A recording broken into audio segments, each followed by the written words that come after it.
работаем с 2013 года. Мы производим товары бытовой химии. Будем собирать все документы. Мы в первую очередь будем делать упор на финансовую модель развития. Также специалист сказал, что с руководителем уже предварительно приедет на наше производство, чтобы воочию посмотреть, как выглядит наше производство.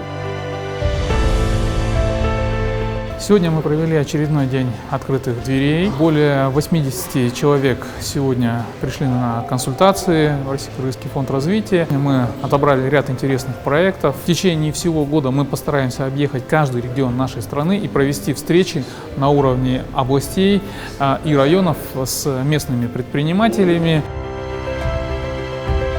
У меня бизнес-проект до 1 миллиона, малые объекты, и через банки можно финансировать. Мне сказали, что какие документы нужны для этого. Большая часть предпринимателей не владеет информацией, как можно получить кредиты через коммерческие банки.